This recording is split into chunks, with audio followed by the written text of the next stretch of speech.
I have mixed emotions about Raheem Sterling. I have to sit on a show and listen to Trevor Sinclair's tosh about the fact that Sterling is a world-class footballer. Welcome to this week's edition of One-2-One with Simon Jordan. You may be noticing I'm in less than salubrious surroundings. That's because there's an even bigger cheese in the building who's grabbed my room, Mr. Rupert Murdoch. So we'll make do with what we got. But of course, don't forget to keep liking and subscribing and leaving your questions in the comment section below. But let's get on with this week's show.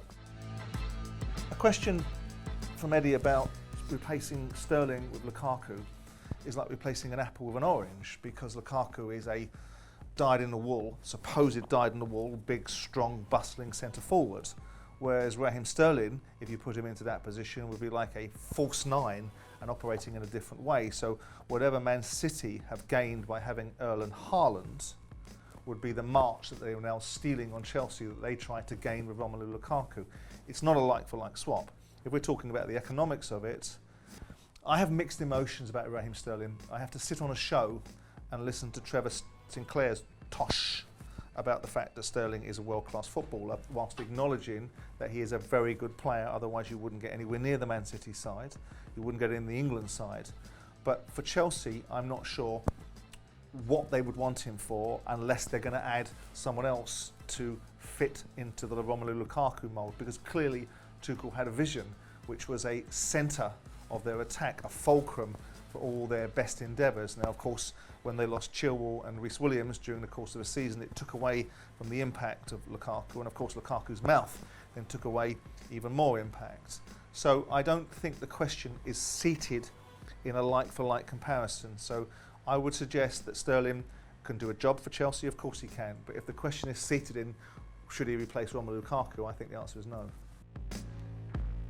Spurs fans should be full of optimism. They should be full of belief that they've got a manager that's not only a live one and a current one, but probably has got the board's attention. If anyone's labouring under the illusion that despite Conte's best intentions of misdirection, that his brief wasn't to get Spurs into the top four when Daniel brought him in, then they're not on point. He was brought in to achieve that. Go to the genesis of the question. No, not get carried away, because you're not going to win the league. You're not going to overtake Man City and Liverpool, but you are going to, I think, start laying some real foundations for building a team that's going to win something. I wouldn't be surprised if you won something next season. I wouldn't be surprised if you won a pot, whether that be a League Cup or dropping out of the Champions League at a stage and dropping into the Europa League and taking that tournament to a position where Spurs could win something. So getting carried away is the gift of all supporters, because if you don't get carried away, then you don't have emotivity and emotion and passion. And if you don't have that, then what do you have when you're watching your club? Of course, the flip side of having lots of expectations is if people don't reach those heights, you become even more disappointed. So I think that with some of the signings that Tottenham are making, some of the players that they brought in last year that they must retain, some of the improvements in some of the players that are already there, that you should be optimistic for Tottenham, but you should temper that by saying our optimism should be about maintaining a position in the top four and maybe, just maybe, in 22-23, nicking a trophy. If I'm Ten Hag, I would take a good hard look at what I've got in the building, not what I think I've got in the building or not what I've seen playing for other managers, what I've actually got in the building. Now, whatever Harry Maguire is or isn't, he isn't an £80 million footballer, but he is because someone was prepared to pay that. But in quality terms, I don't think he is. Is he where he's currently playing? Probably not. Is he going to be another Rio Ferdinand or Vidic or Jaap Stam? No, he's not, because those sort of centre-halves are as rare as rocking horse. But in this instance, Maguire is someone you should look at and then evaluate whether you're going to change him. When we can all sit here saying, get rid of him, fire him, change that, out the board, it becomes who do you replace them with? So with that in mind, he's got to try to help rebuild Maguire. I'm not an admirer of Maguire's. I think he's false in his outlooks towards the media.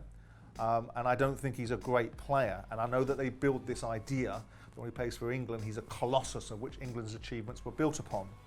But when it comes to the domestic football, where you're playing competitive games every single week rather than a mixture of competitive and non-competitive games in World Cups when you're playing also run teams and top teams, but not in any particular amount of prolific games. He doesn't get shown up, but he does in the Premier League. So to answer your question, I think Ten Hag's got to have a good look. If he thinks he can improve him, because he needs to improve, then work with him. If he doesn't, sell him, but then it becomes about who he replaces him with.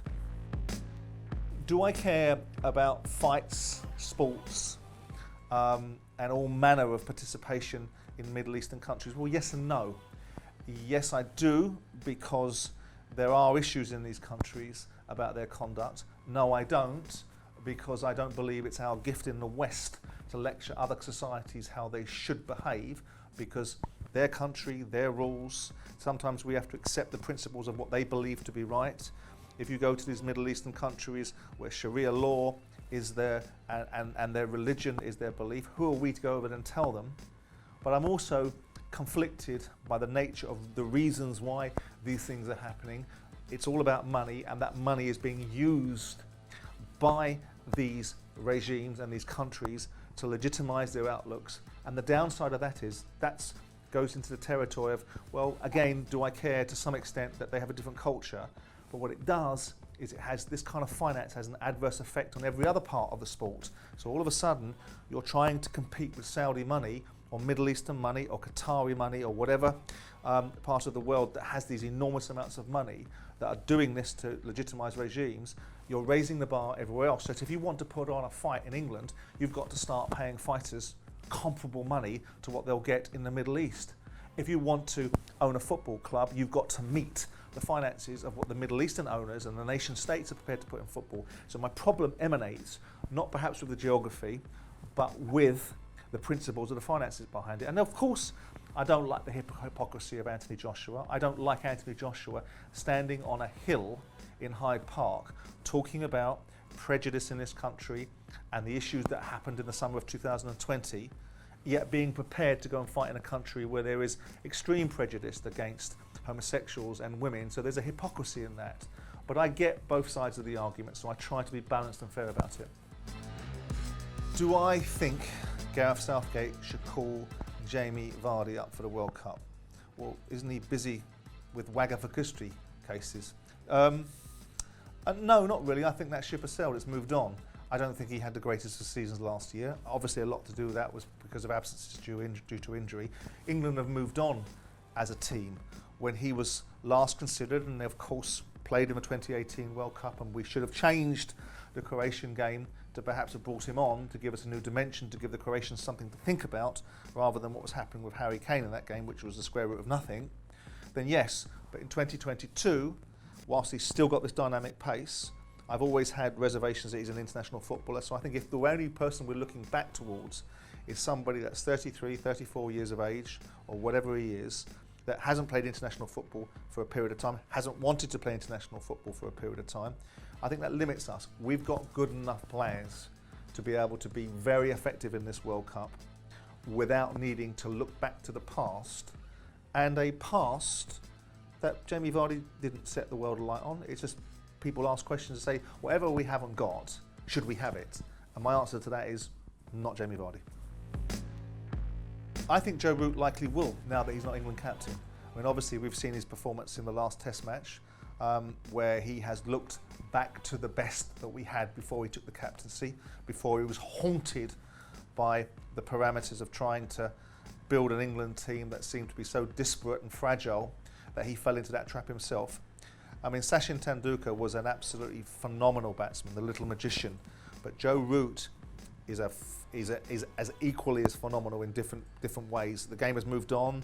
The challenges that cricketers have with the advent of T20 cricket has made stroke making very different. But I think Joe Root has a distinct possibility with the amount of time he's got left in his career and the current form he's in, that I think it would be very surprising if he didn't go past Sachin Tendulkar's outstanding record. Burnley taking a punt on Company is an interesting one, because I've been very concerned insofar as I have any interest or vested interest in Burnley about the manner in which that football club was bought. It's one thing buying Manchester United, and I know Manchester United fans will say it's not one thing, it's the same rules apply, where you buy it through a leverage purchase and you use everybody else's money but your own, or a small percentage of your own money. But United can stand that because they've got huge revenues. Burnley cannot. So I always said, if these guys, Alan Pace and his little mob, leverage it with debts and buy it on the basis of a small amount for themselves and gear it and use Burnley's own money to pay back the existing owners and finance the football club going forward, if they get relegated, they're going to have a problem, or they've gotten relegated. And here they are now, with probably losing a lot of their squad. Tarkowski's gone and a few other players are gone, so the wage bill will come down. With the management requirements, they took out Sean Dyche, and none of us can make sense of that, but there must be their reasons. And it looked at one moment like it might have been an inspired decision, but ultimately it didn't, because Michael Jackson didn't finish the job that he was brought in to do, which is try and keep them up.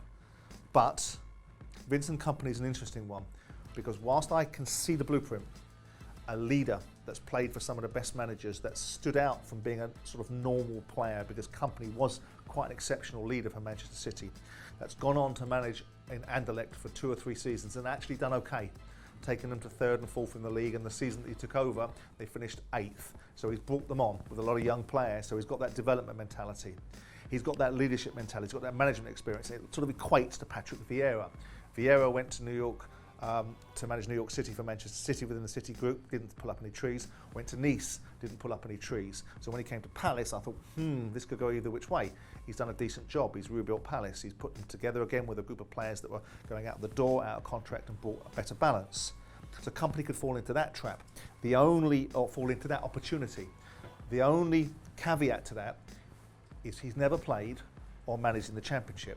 And this is a whole different set of rules, a whole different box of chocolates, to coin a Forrest Gump expression, because the Championship is brutal. It takes a hell of a lot of understanding around how to play the Championship. 46 games, Tuesday, Saturday, in with the League Cup, in with a different brand of football where it's a little bit like bite, bee and bark mentality. But he has the leadership qualities. It took Bournemouth a couple of seasons to get back. They've got parachute payments. So I think it's an interesting one, because the brand name of Vincent Kompany, or the identification of Vincent Kompany, doesn't fit naturally with Burnley. So I think they've done well to get him, but I'm not sure. I wouldn't be surprised if it goes either way.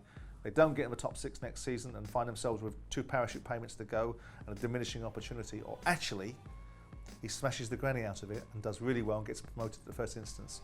Either which way, I think is a bold decision by Burnley. Right, that's it for this week's edition of One-to-One.